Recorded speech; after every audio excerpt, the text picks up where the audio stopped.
Asianet star singer ഏറെ ശ്രദ്ധേയമായ improvisation റൗണ്ടിൻ്റെ രണ്ടാമത്തെ എപ്പിസോഡ് വിശേഷങ്ങൾ ഇങ്ങനെ. ഏപ്രിൽ 18 ശനിയാഴ്ചയാണ് 74-ാം എപ്പിസോഡ് സംപ്രേഷണം ചെയ്യപ്പെട്ടത്.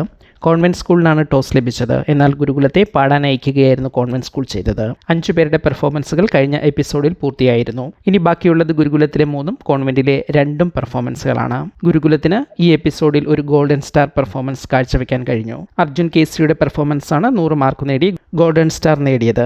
ഇതോടെ അർജുൻ്റെ ആകെ ഗോൾഡൻ സ്റ്റാറുകളുടെ എണ്ണം 12ആയി. 13 ഗോൾഡൻ സ്റ്റാറുകളുമായി കൃഷ്ണശ്രീ മാത്രമാണ് അർജുനേക്കാൾ മുന്നിൽ നിലവിലുള്ളത്.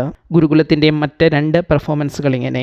ഗായത്രി മേനോൻ 99.5 മാർക്ക് നേടി. സൂര്യനാരായണൻ 98 മാർക്കും നേടി. സൂര്യനാരായണന് തൻ്റെ പെർഫോമൻസിനിടയിൽ ഒരു ഭാഗത്ത് ചില പ്രശ്നങ്ങൾ നേരിട്ടിരുന്നു. എന്നാലും അത് വകവയ്ക്കാതെ തുടർന്നുള്ള ഭാഗങ്ങൾ മനോഹരമായി പെർഫോം ചെയ്തു. ഈ ഒരു അവസരം സിതാര ഉൾപ്പെടെയുള്ളവരെ കണ്ണീരണിയിച്ചിരുന്നു. കോൺവെൻറ്റ് സ്കൂളിൻ്റെ പെർഫോമൻസുകളിൽ സ്വർണ KS 98 മാർക്കും വൈശാഖൻ 98.5 മാർക്കും നേടി. 2 എപ്പിസോഡുകളിലെ മാർക്കുകൾ ഒന്നിച്ച് പരിഗണിച്ചാൽ 2 സ്കൂളുകളും ഈ റൗണ്ടിൽ 496 മാർക്ക് വീതം നേടി ടൈയിൽ അവസാനിച്ചു. ഈ എപ്പിസോഡിലെ ബെസ്റ്റ് പെർഫോമറായി അർജുൻ KC സെലക്റ്റഡായി. ഈ ഷോയുടെ ഈ സീസണിൽ ഇനി വേണം എന്ന് നിങ്ങൾ ആഗ്രഹിക്കുന്ന ഏതെങ്കിലും റൗണ്ടുകൾ ഉണ്ടെങ്കിൽ അത് ഏതാണ് എന്ന് കമൻറ്റ് ചെയ്യൂ.